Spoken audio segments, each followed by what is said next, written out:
कमाल का देश है साहब। पिज्जा इस देश में 30 मिनट में घर पे आता है। 30 मिनट में नहीं आया तो पैसे वापस कर देते हैं।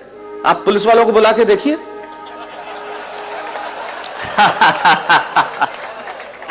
ये वो देश है जहां पे 8% में आपको कार का लोन मिलता है और 12% एजुकेशन लोन के देने पड़ते हैं। वाह वाह वाह वाह। कभी सलमान के बालों तो कभी कैटरीना के गालों पे मर गए। आज इस अवसर पे इससे बढ़िया पंक्तियां मुझे याद नहीं आती। क्या बढ़िया बात कहते हैं वो कवि कि कभी सलमान के बालों कभी कैटरीना के गालों पे मर गए, कभी चुंबन कभी चेहरे कभी चालों पे मर गए। ऊपर बैठ के भगत सिंह भी कहते होंगे यार सुखदेव राजगुरु हम भी किन सालों के लिए मर गए। वाह वाह वाह वाह वाह वाह। अमेरिका में एक प्रांत है टेक्सास और वहां एक शहर है ह्यूस्टन। कुछ लोग हां भर रहे हैं।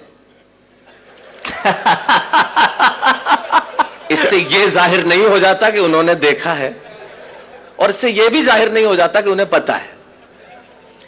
इससे यह जाहिर होता है कि आदमी समझदार है और सामने वाले को यह जताना जानता है कि मैं जानता हूं। तो टेक्सास में ह्यूस्टन शहर में जब मैं काव्य पाठ कर रहा था और काव्य पाठ करने के बाद जब मैं बैठा तो बैरागीदार जैसे लोग मिलते हैं आके मिले और कहने लगे माइक पे खड़े होकर बहुत चिल्लाते हो कि हमारा हिंदुस्तान ऐसा है, हमारा मुल्क ऐसा है, हमारा देश ऐसा है, हमारा देश वैसा है। आखिर तुम्हारे देश में रखा क्या है?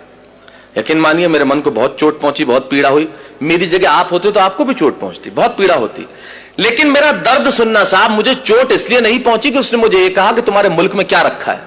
मुझे पीड़ा इसलिए हुई कि कहने वाला लड़का खुद एक हिंदुस्तानी था जो सारी उम्र यहां पला, यहां बड़ा, इसकी माटी में रहा, जिसकी शिराओं में हिंदुस्तानी पिता का रक्त और जिसकी धमनियों में हिंदुस्तानी मां का दूध बहता हो। वो किसी दूसरे मुल्क में जाके अपने ही मुल्क वाले से ये कहे, एक हिंदुस्तानी जब दूसरे हिंदुस्तानी से ये कहे कि तेरे हिंदुस्तान में क्या रखा है, तो चोट पहुंचना स्वाभाविक था। तब मुझे महाकवि कन्हैयालाल सेठिया जी की एक कहानी याद आई और उस कहानी को मैंने कविता की आत्मा बनाया। क्यों मुझे पीड़ा पहुंची, क्यों मुझे कविता लिखनी पड़ी? कन्हैयालाल जी लिखते हैं कि लोहा और सोना आपस में बात कर रहे थे तो लोहे ने सोने से सवाल किया कि यार तू सोना है, मैं लोहा हूं। आपस में बातचीत शुरू हो गई तो सोना लोहे को कहने लगा कि यार लोहार तुझे बनाने के पहले ठोकता पीटता है, सुनार मुझे बनाने के पहले ठोकता। आप पढ़े लिखे लोग हैं, आग में तपा के ठोका जाता है, लेकिन जब तुझे लोहार ठोकता पीटता तो तू बहुत आवाज करता है, मैं तो चुप रहता हूं, ऐसा क्यों? लोहे ने जो जवाब दिया वो मेरी कविता की जमीन है। लोहे ने कहा तो ठीक कहता है सोने, सुनार पीटता है तुझे लोहे की हथौड़ी से जो तेरी कुछ नहीं लगती। मैं लोहा हूं, मुझे जिससे पीटा जाता है वो लोहा है, और जब अपना अपने को पीटता है तो चीख तो निकलती है। वाह वाह वाह वाह। मेरी कविता अपने ने अपने को पीटी गई चीख की कविता है। जब एक हिंदुस्तानी दूसरे हिंदुस्तानी को यह कहे कि तेरे मुल्क में रखा क्या है, अरे उन्हें मालूम क्या है कि मेरे मुल्क में है क्या? हमारे मुल्क में मधु कोड़ा है। वाह वाह। है एक भी लीडर ऐसा? सूर्यवंशी 38 वर्ष की उम्र में 4000 करोड़। आप यकीन मानिए कभी जिंदगी में 4000 करोड़ रुपए मिल जाए तो यकीन मानिए इस जन्म में मुझे गिन के दिखा देना, आप गिन नहीं सकते। ये हिंदुस्तान, ये हमारा देश है। हमारे यहां कमाल की चीज है। हमारे मुल्क में क्या रखा है, बहुत जबरदस्त। जैसे आपका इंदौर का ट्रैफिक, मैं अभी एयरपोर्ट से आ रहा, राजवाड़ा के आगे मेरी कार के आगे आदमी हाथ साइकिल पे यूं किया फिर यूं कर दिया। मैंने कहा इसका क्या मतलब? बोले पहले मुड़ना था फिर कैंसिल कर दिया।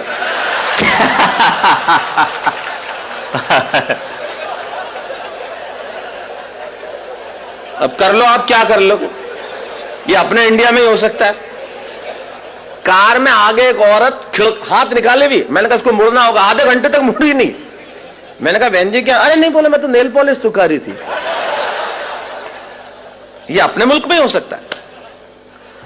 तब मैं बताता हूं मेरे मुल्क में है क्या। दो दृश्य करता हूं पैदा।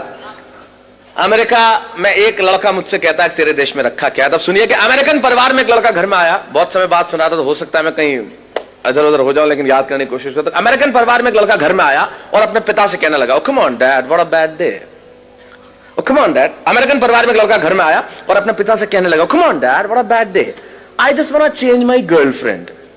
ये बेटा बाप से बात कर रहा है। Come on dad what a bad day, I just want to change my girlfriend. अब मैंने तुरंत ये शब्द सुना और मेरे कान खड़े हुए। मैंने कहा सुनो, काम की बात चल रही है। मैं रेगिस्तान का निवासी, वैसे ही सूखाग्रस्त इलाका, तो ऐसे शब्द सुनने में बड़ा अच्छा लगता है। Come on, Dad, what a bad day. I just want to change my girlfriend. पिता बोले, okay, okay, don't get tense. Just think she was a nonsense and change it. और मैंने कहा गजब का बाप है, कितना सपोर्टिव फादर, अपने बेटे को खुद कह रहा है कि सारी चिंताएं हटा, और दूसरी लड़की। मैं आपके जनरल नॉलेज को प्रणाम करना चाहता हूं, और जिस भाषा की अशोक भाई साहब बात कर रहे थे, हिंदी साहित्य आपका बरसों तक ऋणी रहेगा। आपने जो शब्द सौंपा है, समवेत स्वर में सैकड़ों लोगों ने जो एक साथ कहा है, पटा। मैं किसी और शब्द का भी प्रयोग कर लेता, लेकिन जब आपने कह दिया तो वैसे अच्छा एक बात है, इस शब्द का कोई तोड़ भी नहीं है, हो ही नहीं सकता। जो परिश्रम, जो मेहनत, जो पसीना पटाने में है, वो किसी और शब्द में आए। आप पटाने में मतलब आप प्रक्रिया नहीं समझे, मैं शब्द की बात कर रहा हूं, वो किसी और शब्द में आ ही नहीं सकती। मैंने अंग्रेजों को कहा तुम हमारा क्या खा के मुकाबला करोगे बताओ, तुमने हमारी जोड़ के शब्द ले आओ बस। बोले क्यों? मैंने कहा तुम चेहरे को अंग्रेजी में क्या कहते हो? बोले फेस। मैंने कहा थोबड़े को बताओ। बोले पत्नी को अंग्रेजी में क्या कहते हो? बोले वाइफ। मैंने कहा लुगाई। मैंने कहा तुम मुकाबला कर ले बस हमारा, कहीं से मुकाबला करके बता दे कि तू क्या करता है। मैंने कहा तुम्हारा किसी से मतलब तुम्हारा किसी से मोहब्बत हो जाए तो क्या बोलते? बोले अफेयर। मैंने कहा लफड़ा। बोल। मैंने कहा तुम अगर कुछ पियोगे तो क्या बोलोगे? बोले आई विल ड्रिंक लस्सी। मैंने कहा जा इंदौर में, बोले एक गिलास लस्सी हेर ले। तेरा बाप नहीं ला सकता है शब्द, हमारा मुकाबला कर सकता है क्या? कर ही नहीं सकता। फिर मैंने कहा हमारी पत्नी रोज उठ के हमसे एक वाक्य बोलती है तो उसका अंग्रेजी में अनुवाद कर दे, मैं गुलाम हो जाऊंगा तेरा। बोले क्या बोलती है? मैंने कहा बोलती है तुमसे शादी करके तो मैंने करम ठोक लिए हैं। मैंने कहा ला करम और ठोक, तेरा बाप अंग्रेजी में नहीं ला सकता करम और ठोक। मैं चाहता हूं हमारी हिंदी भाषा के सम्मान में एक बार जो अद्भुत भाषा है हमारी। वाह वाह वाह वाह, स्वागत है स्वागत है स्वागत। कर ले कोई मुकाबला, हमारा क्या करेगा? बोले पत्नियां ऐसे बोलती है। मैंने कहा इससे ज्यादा बोलती हैं। मैं अपनी पत्नी को गोवा घुमाने के लिए ले गया तो कहीं था नहीं, चर्च में ले गए, उसने श्रद्धा के मारे ईसा मसीह के पांव छू लिए। मैंने कहा तू मेरे तो नहीं छूती। बोले तू भी लटक जा। मैंने कहा तू तो अनुवाद करके बता दे इसका। हमारी ट्रकों के पीछे लिखा रहता है ट्रक नहीं है मेरे जिगर का फूल है, और माल उतना ही भरूंगा जितना गवर्नमेंट का रूल है। मैंने कहा कर जिगर के फूल का ट्रांसलेशन, क्या लिखेगा? Flower of liver. और मैंने कहा तुम्हारी भाषा का जो हम इस्तेमाल करते हैं वो तो किसी का बाप नहीं कर सकता। मैंने कहा इंदौर, मैं इंदौर इतना आता हूं कि मैं तो लगभग, इंदौर मेरा बहुत प्रिय शहर है, और मैं बता दूं मुझे इतना मजा आता है, यहां की भाषा कमाल की है साहब। मेरा एक मित्र अपने ही मित्र के घर गया तो उधर से निकला वापस, मतलब किधर गए? बोले यार मैं इधर से निकल रहा था, मैंने सोचा तुम तो कहीं बाहर गए हुए तो सोचा भाभी जी को टच करता चलूं।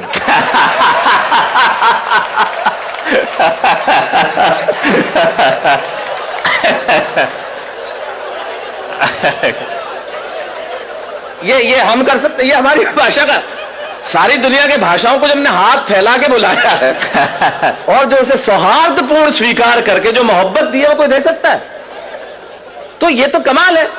तो मैंने कहा कमाल का बाप है, खुद ही कह रहा है सारी चिंता हटा। मैंने कहा है खुदा मुझको भी ये अमेरिका भेज देता तो तेरा क्या जाता? खुलेआम चिंताएं हटाते, मजे से लड़कियां घुमाते, वरना हिंदुस्तान में हमारे पिताजी वो सुबह दोपहर शाम 3 बार तो इसीलिए कूटते हैं कि बताना होता है मैं तेरा बाप हूं। ये इंडियन बाप इस मामले में बहुत जालिम होता है, उसे सिर्फ कूटने का बहाना चाहिए। घर में निकर पहन के क्यों बैठा है? कूट दिया। पैंट पहन के बैठा है, फिर ठोक दिया। नई पैंट, कुछ नहीं पहना तो फूट ठोक नहीं था फिर तो। तब हमारे मुझे सुरेंद्र जी याद आते हैं, वो बहुत बढ़िया बात कहते हैं। सुरेंद्र जी कहते हैं कि जितने एनआरआई, मतलब अमेरिका में आपको मालूम है बच्चों को अगर आप पीट दो तो 911 पे कॉल करके तुरंत पुलिस, आप बच्चों को पीट नहीं सकते। पीटते ही बाप गिरफ्तार। एक हिंदुस्तानी बाप ने ठोक दिया, छोरे ने 911 पे फोन किया, बुला ली पुलिस, गिरफ्तार हुआ। जैसे ही जेल से छूटा बाप, तीसरे ही दिन इंडिया की टिकट कराई बेटे के साथ, और दिल्ली एयरपोर्ट पे उतरते ही नहीं, इससे यह जाहिर नहीं होता कि, इससे यह जाहिर होता है कि एनआरआई हर साल इंडिया आते क्यों। वाह वाह वाह। तो मैंने कहा यार खुदा मुझको भी अमेरिका भेज देता तो तेरा क्या जाता। ये देखिए अलग किस्म की देशभक्ति है जो मैं प्रस्तुत कर रहा हूं। मैं आया था जब अशोक जी एक बहुत बढ़िया बात कर रहे थे कि वीर रस के कवियों ने एक इंच जमीन भी नहीं छोड़ी जहां में झंडा नहीं गाड़ा। उनकी देशभक्ति थोड़े अलग किस्म की होती है। अच्छा, वो झंडा गड़ता पाकिस्तान पे ही है, चाहे वो रावलपिंडी हो, चाहे लाहौर हो, चाहे कराची हो। मैंने कहा आजकल चाइना बहुत बदमाशी कर रहा है, उधर क्यों नहीं गाड़ते? तो यार उधर के बोले शहरों के नाम ही याद नहीं है, गाड़े तो बढ़िया है, बढ़िया है। वाह वाह वाह। अच्छा, एक आध शहर का नाम याद हो गया तो उसमें तालियां नहीं बजती। बोले अब के तिरंगा फहराएंगे हम गोंगजाऊ पे। तो गोंगजाऊ वो मजा नहीं देता ना जो लाहौर देता है। तो ये अलग किस्म की देशभक्ति। तो मैंने कहा खुदा मुझको भी अमेरिका भेज देता तो तेरा क्या जाता। खुलेआम मजे से लड़कियां घुमाते, मजे से इधर उधर घुमाते। वरना हिंदुस्तान में हमारे पिताजी, उन्हें तो भगवान बचाए साहब, मुझे भी अमेरिका भेज देता तो मजे से जिंदगी की रंगीनी उठा। अच्छा, दूसरे अमेरिकन परिवार का और भी दमदार एक लड़की आई और अपने माँ से कहने लगी, come on mom, I just want to live with that guy whom I'm living with for 2 years.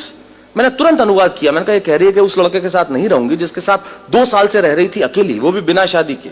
6 foot का छोरा, नहीं कोई सहेली। अपने यहां तो पिक्चर में ऐसे डायलॉग आ जाए तो लाइट चली जाती है।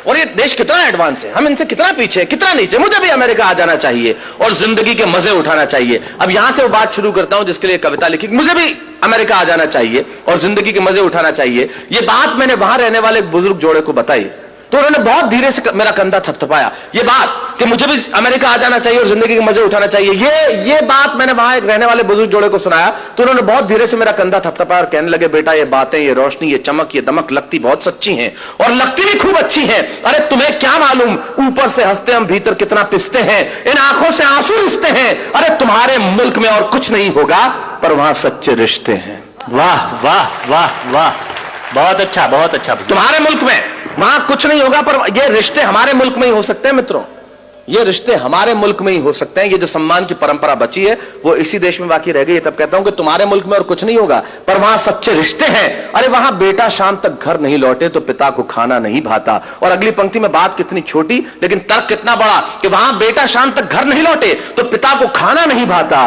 और इतनी तमीज तो है कि छोटा छिप जाएगा लेकिन बड़े के सामने सिगरेट नहीं पी पाता। इतनी तमीज तो है कि छोटा छिप जाएगा लेकिन बड़े के सामने सिगरेट नहीं पी पाता। और बहन बहन जब विदा होती है ना तो आंखों में आंसू सच्चे होते हैं और घर घर में पांव छूने वाले छोटे बच्चे होते हैं। मित्रों यकीन मानिए एक बात इन कवियों की उपस्थिति में कहना चाहता हूं, जो चीज हमारे पास है शायद उसके होने का एहसास हमारे पास नहीं है। मैं सिर्फ एहसास कराने के लिए आया हूं कि हमारे पास क्या है जो दुनिया के पास हो नहीं सकता। पूरी दुनिया के ग्लोब पे छोटे बड़े मिला के लगभग 183 देश हैं। छोटे बड़े कर लेंगे जो यूएनओ के सदस्य नहीं है तो 203 देश हैं। बैरागीदा अशोक जी जिनकी कविताएं सारी दुनिया में गूंजी है, एक कवि होने के नाते, एक अभिनेता होने के नाते सारी दुनिया में जाता हूं और सारी दुनिया के देखने के बाद इनकी उपस्थिति में एक बात दावे से कहता हूं, पूरी दुनिया के ग्लोब पे होंगे 203 देश साहब, लेकिन सिर्फ एक देश ऐसा है जहां बच्चे मां बाप के पांव छूते हैं, वो देश हिंदुस्तान है, दूसरा कोई देश नहीं है। तब कहना चाहता हूं ये इसी मुल्क में बचा है। तब कहना चाहता हूं कि विदा होती है ना तो आंखों में आंसू सच्चे होते हैं और घर घर में पांव छूने वाले छोटे बच्चे होते हैं। ये बात सुन के मैं सोचने लगा कि बात में दोस्त दम है। हम तो सिर्फ हम हैं। अरे क्या नहीं है मेरे मुल्क में, भले आंखों में धुआं और चेहरों पे गुबार है, दिल्ली में एक लूली लंगड़ी सरकार है, जेब में कुछ पैसा उधार है, न चमक है, न दमक है, न रोशनी है, न बिल्डिंग है, न कार है। मैं सारी चीजें स्वीकार करता हूं कि मेरे देश के पास नहीं है, लेकिन यकीन मानिए अगली पंक्ति में मैंने कविता नहीं लिखी। मैंने 125 करोड़ हिंदुस्तानियों के दिलों में बसने वाले एक शब्द को उठाया, उसे कलम की नोक पे रखा और पिरोता हूं आपके सामने और दावा करता हूं कि दुनिया भर के दौलत, दुनिया भर का वैभव तराजू के 2 पलड़े लीजिए और दुनिया भर का वैभव, दुनिया भर का यश, दुनिया भर की कीर्ति, दुनिया भर की समृद्धि तराजू के एक पलड़े में रख दीजिए और तराजू के दूसरे पलड़े में मेरे देश का सिर्फ एक शब्द जो आपके घर आंगन में और आपके दिलों में, ये शब्द सुन के अगर आपकी शिराओं में कहीं हिंदुस्तान बहता हो तो यहां से लेकर वहां तक मुझे बता देना कि मेरे देश के प्यास क्या है जो पूरी दुनिया के पास हो नहीं सकता। मैंने ये नहीं लिखा कि यहां सूरज सबसे पहले उगता है, मैंने ये भी नहीं लिखा